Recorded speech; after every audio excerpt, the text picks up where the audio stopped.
Thanks, Heather, and greetings, everyone. A big part of my job is leading the GreenBiz Executive Network, our member-based peer-to-peer learning forum for sustainability professionals. And one of the topics network members regularly discuss is sustainability's role in business transformation. As my colleague Joel McCower often quips, when it comes to change, people love the noun and hate the verb. But it's clear that important changes must happen for us, for the global community to thrive. Joining me to discuss how we can create a world in which more than 9 billion people live well and within planetary boundaries are Peter Bakker, President and CEO of the World Business Council for Sustainable Development, Andrea Alvares, Chief Brand, Innovation, International and Sustainability Officer for Natura, and Sunny Verghese, co-founder and group CEO for Olam International Limited. Welcome to all of you. Before we dive into our topic today, perhaps you can each tell us a bit about your organization and provide some context for our audience. Sunny, let's start with you. Thank you, John. Olam is a Hebrew word that means world or universe transcending boundaries. We are a relatively young company, 31 years old. We are a leading global food and agribusiness. We supply various agricultural raw materials and food ingredients to our customers, more than 23,000 customers worldwide. We operate in about 70 countries. We employ about 90,000 people, and we are integrated across the entire food and ag value chain, starting with plantations and farming, but also in sourcing and origination, manufacturing, and downstream and distribution, particularly for the private label and the food service sector. And our purpose is to reimagine global food and agricultural systems, which means how do we produce more food, feed, and fiber with less resource intensity by protecting the planet and also being good for consumers, for the planet, as well as for producers and communities at large. That is great. Andrea, can you tell us a little bit about Natura and your role there?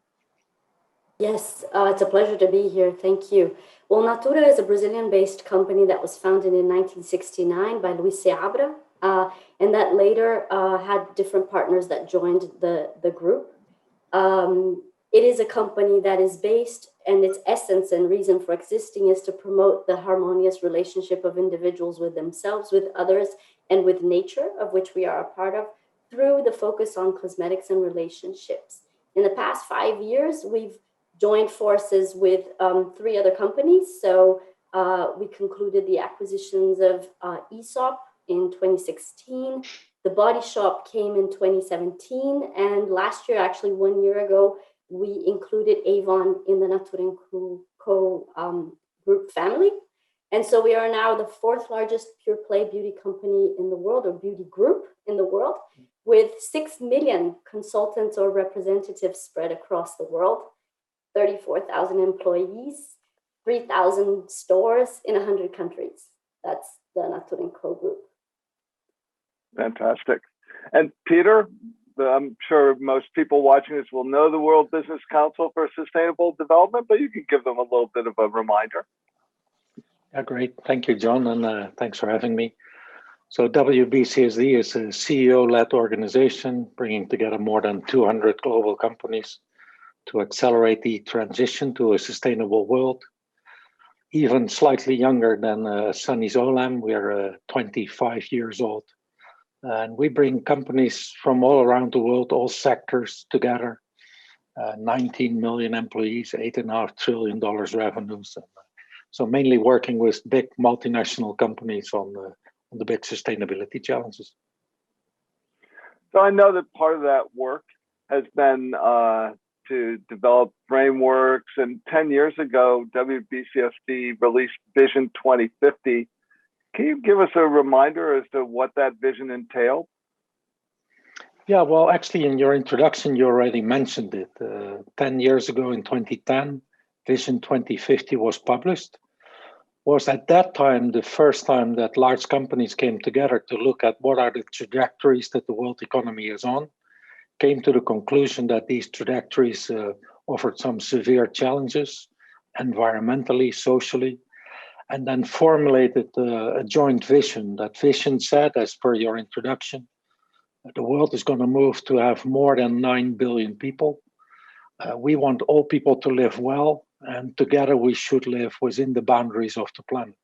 And at that time, a number of pathways were created that really gave impetus into, pretty much most of the sustainability conversations that are still going on in the world today. Okay, so that was 10 years ago. How are we doing?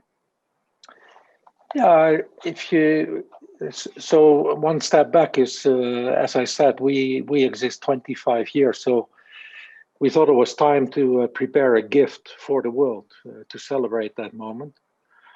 We did a review of Vision 2050, the original one from 2010. Pretty much all of the challenges identified in that vision still remain. Arguably, the progress made towards the vision has been too slow. There has been severe progress, but new challenges have emerged. So we came to the conclusion that the world has moved significantly. The environmental pressures are much higher than they were even 10 years ago. Technology has moved, social landscape has changed. So we figured it would be time to do a refresh of Vision 2050. And over the last 18 months, we've been working on that with over 40 companies, and we'll hope to launch that soon. So you worked with 40 companies. Can you give us a sense of what the perspective was? What was the dialogue going on as you started to convene them? Yeah, it's always a challenge to bring multiple companies from multiple sectors and geographies together. But the initial conversation was the vision that we published in 2010, 9+ billion people all living well within the boundaries. Is that still the right vision to have? And that was the shortest of all conversations, because that remains the vision that we should all strive for. It's simple, it's clear, and it deals with the big challenges the world has. Where it got a little more complicated is that maybe 10 years ago, we thought of sustainability as individual themes, climate change or water or whatever the themes were those days. Today, we are all talking about the need for system transformation. So the interdependencies between all these challenges have become much clearer. And that's been a big part of the conversation. I'm sure in GreenBiz this year and prior years, there's lots of talk about system transformation. But do we actually know what system transformation is? And more importantly, do we have clear enough a view of how you transform systems? And that work has really now been done very deeply and will be part of the new Vision 2050. The interesting thing, if you go back in the vision of 2010, in that vision, it was said the period between 2010 and 2020 was called the turbulent teens. I don't know, I haven't been able to figure out who came up with those words, but they need a prize because turbulent it has certainly become. Interestingly then, the period 2020 to 2040 were called the transformational age. And that's pretty accurate as well. I really believe if you look at the climate change conversations, the inequality conversations, the capitalism conversations that are currently going on in the world is really ready to transform. We now really need to get going.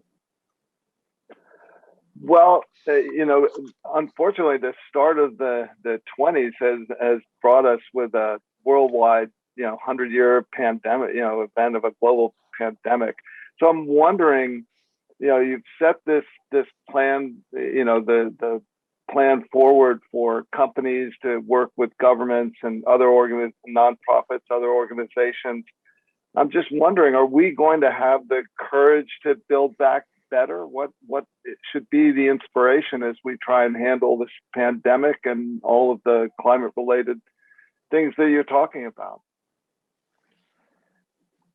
Yeah, if you look beyond the human tragedy and suffering that the pandemic has brought to all corners of the world, and I would probably dare say at this point in time that for the sustainability agenda, this is the best thing that could have happened. And again, in no way belittling the human pain, but the interdependencies in the world have become much clearer. The lack of resilience in all of our systems, so many supply chains have been disrupted, so many business models are shaking.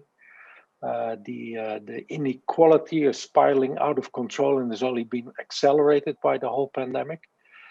And I think it is really bringing the vulnerability of the system that we have to a much sharper light. And so, WBCSD, like I said, works with 200 large companies. A membership organization, you're always very concerned when you go into an economic downturn like the pandemic is causing all of us to live through. You're really worried about your membership. But what we've seen is membership is actually growing. The companies that are in our membership are much deeper integrated into our work programs. So my observation at the moment is sustainability is becoming more important, is more on the strategic agenda of business. And that's the good news coming out of the pandemic. Andrea, I'd like to ask you, how has this changed Natura? Is sustainability stronger within the company?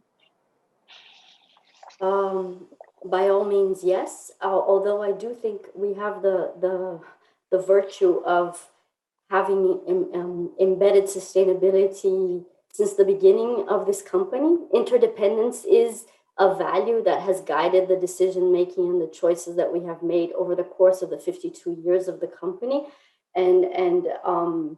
But absolutely, I think as what we've seen during the pandemic is, as Peter was saying, it absolutely exposed the vulnerabilities of broken systems that were just being held together by mechanisms of exclusion, wealth concentration, social inequality, and the rapid consumption of natural life support systems. And that was so clear to be, it was so clear to see when the world stopped. We saw very visibly the impact of human action on the planet.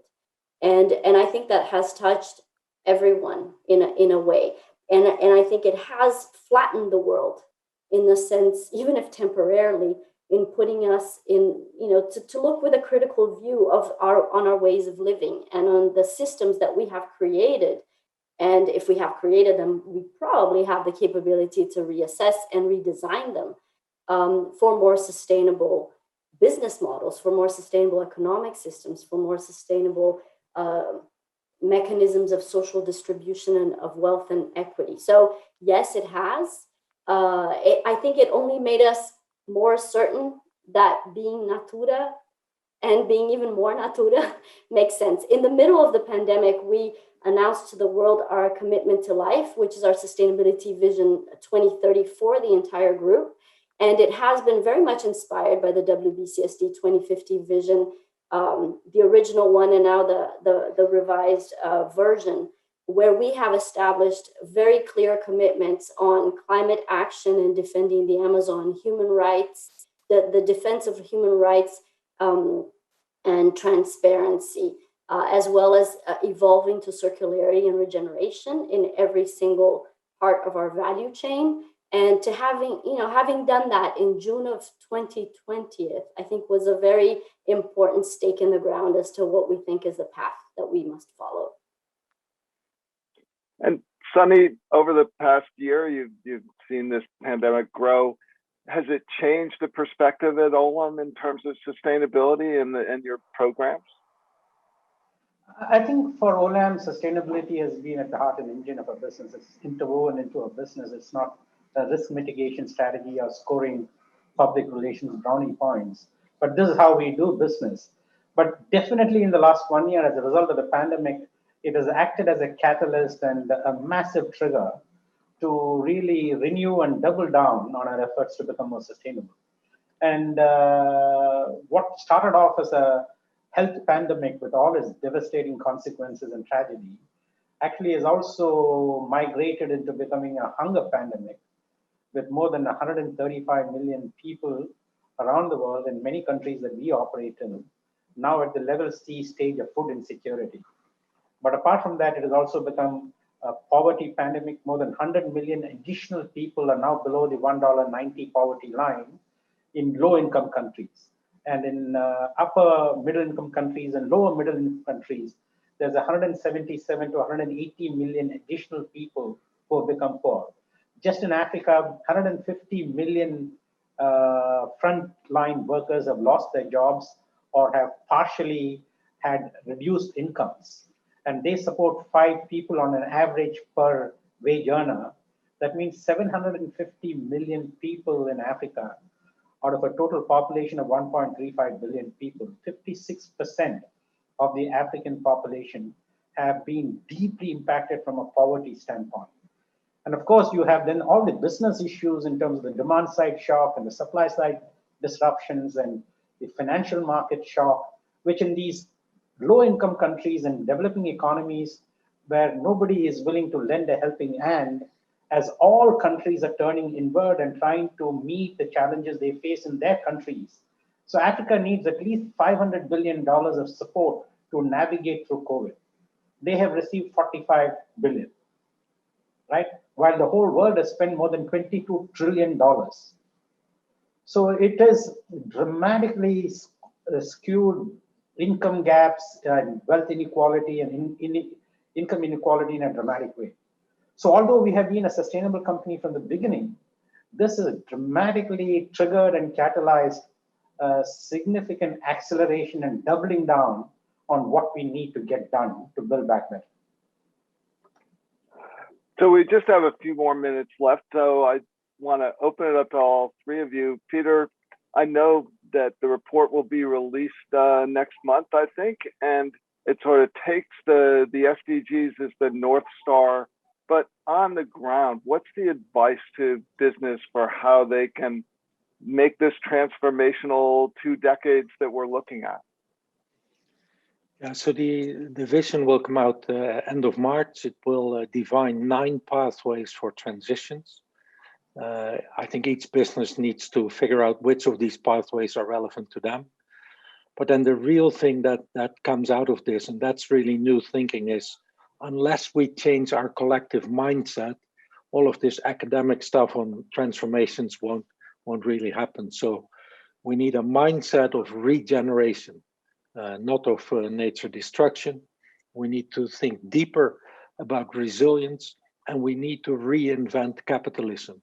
Give the economy, let the economy give better incentives so that we really work not just for financial success, but to restore nature and to really resolve the inequality issues that were so starkly highlighted by Sunny. Well, here's my one final question. You can help our audience. Andrea, I'll start with you. What's the one thing you'd like to ask everyone tuned in today to ensure that we can achieve Vision 2050? I think we all have to have the courage and the resilience that it will need, because it needs all of us on this journey.